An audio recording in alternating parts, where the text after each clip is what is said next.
Friends. Hi friends. ನಿಮ್ಮ ಮನೆಯಲ್ಲಿ ಈಗ ರೊಟ್ಟಿ ಮಾಡಿರೋದು ಇರುತ್ತಲ್ವ, ಈ ರೊಟ್ಟಿನ ಈಗ ಗಟ್ಟಿಯಾಗಿರುತ್ತೆ, ಯಾರು ತಿನ್ನೋಕ್ಕೆ ಇಷ್ಟಪಡಲ್ಲ. ಅದಕ್ಕೆ ಈ ರೊಟ್ಟಿನಿಂದ ಒಂದು ಸ್ನ್ಯಾಕ್ಸ್ ಥರ ಮಾಡೋಣ. ಈ ರೊಟ್ಟಿಗೆ ಒಂದು ಚಿಕ್ಕದಾದಂತಹ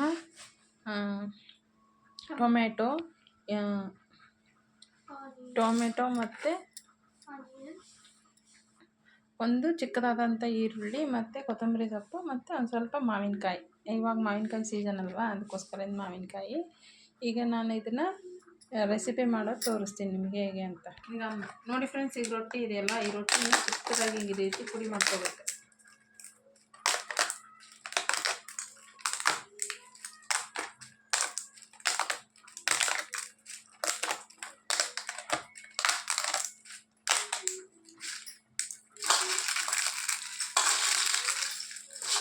ನಿಮಗೆ ಎಷ್ಟು ಬೇಕೋ ಅಷ್ಟು ರೊಟ್ಟಿ, ಮಿಕ್ಕಿರೋ ರೊಟ್ಟಿಯಲ್ಲಿ ಎಷ್ಟಾದರೂ ತೊಗೋಬೋದು. ನಾನೀಗ ನಿಮಗೆ ತೋರಿಸ್ಲಿಕ್ಕೆ 2 ತೊಗೊಂಡಿದ್ದೀನಿ.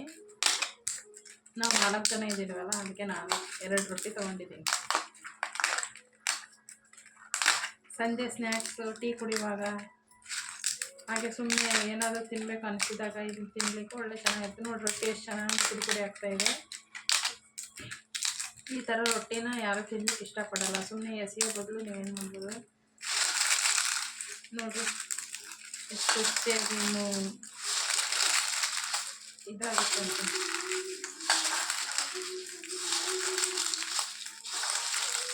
ಈ ರೀತಿ ಪುಡಿ ಮಾಡ್ಕೋಬೇಕು.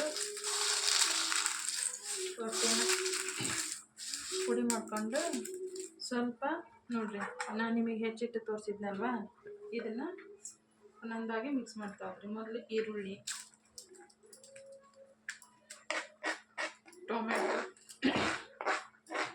ಆಮೇಲೆ ಮಾವಿನಕಾಯಿ ಇದ್ದರೆ, ಇಲ್ಲ ಅಂದರೆ ಓಕೆ ನಡೆಯುತ್ತೆ. ನಾನು ಮಾವಿನಕಾಯಿ ಇತ್ತಲ್ವ ಅದಕ್ಕೆ ಹಾಕ್ತಾಯಿದ್ದೀನಿ. ನೆಕ್ಸ್ಟ್ ಇದನ್ನು ಚೆನ್ನಾಗಿ ಮಿಕ್ಸ್ ಮಾಡ್ಕೋಬೇಕು. ಬೌಲ್ ಚೆನ್ನಾಗೈತೆ ನೋಡಿ ಫ್ರೆಂಡ್ಸ್. ಈ ರೀತಿ ಸ್ವಲ್ಪ ಎಣ್ಣೆ ಕಾಸಾದರೂ ಬಿಟ್ಕೋಬೋದು, ನೀವು ಹಾಗೇನಾದರೂ ಬಿಟ್ಕೋಬೋದು. ನಾನೀಗ ಸ್ವಲ್ಪ ಲೈಟಾಗಿ ಹಾಗೆ ಹಾಕಿದ್ದೀನಿ ಟೇಸ್ಟಿಗೋಸ್ಕರ.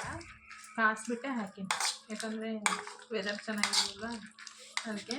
ನೆಕ್ಸ್ಟ್ ಇದಕ್ಕೆ ಸ್ವಲ್ಪ ಸಾಲ್ಟ್, ರುಚಿಗೆ ತಕ್ಕಷ್ಟು, ಎಷ್ಟು ಬೇಕೋ ಅಷ್ಟು ಉಪ್ಪು, ಆಮೇಲೆ ಸ್ವಲ್ಪ ನಿಂಬೆಹಣ್ಣಿನ ರಸ, 1-2 ಡ್ರಾಪ್ಸ್ ಅಷ್ಟು. ಆಮೇಲೆ ಈಗ ಕೊತ್ತಂಬರಿ ಸೊಪ್ಪು ಹಾಕಿ ಚೆನ್ನಾಗಿ ಮಿಕ್ಸ್ ಮಾಡ್ಕೊಳ್ಳೋಣ.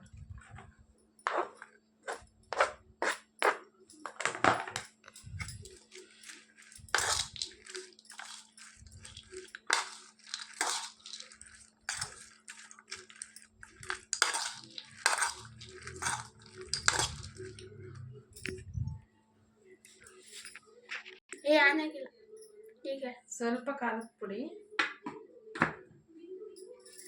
ಆಮೇಲೆ ಮಿಕ್ಸ್ ಮಾಡ್ಬೇಕು ಚೆನ್ನಾಗಿ ಎಲ್ಲದನ್ನು. ಅಂದರೆ ಖಾರ ಜಾಸ್ತಿ ಬೇಕು ಅಂದರೆ ಸ್ವಲ್ಪ ಲೈಟಾಗಿ, ನಾನು ಲೈಟಾಗಿ ಹಾಕೀನಿ.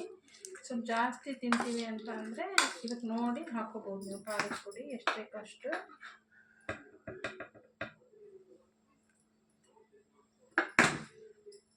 ಆಮೇಲೆ ನೆಕ್ಸ್ಟ್ ಚಾಟ್ ಮಸಾಲ,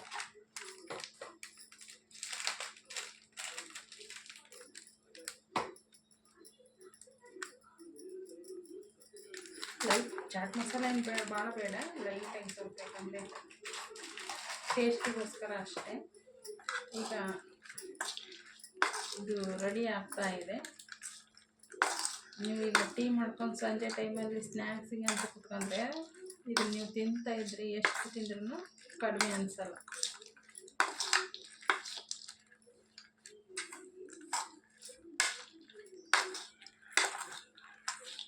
ನೋಡಿರಿ ಸ್ಮೆಲ್ ಎಷ್ಟು ಚೆನ್ನಾಗಿ ಬರ್ತಾಯಿದೆ.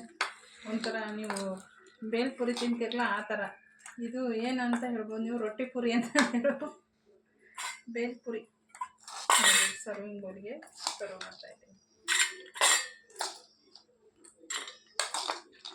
ಅದು ಕ್ರಿಸ್ಪಿಯಾಗಿರುತ್ತಲ್ವ ರೊಟ್ಟಿ. ಆಮೇಲೆ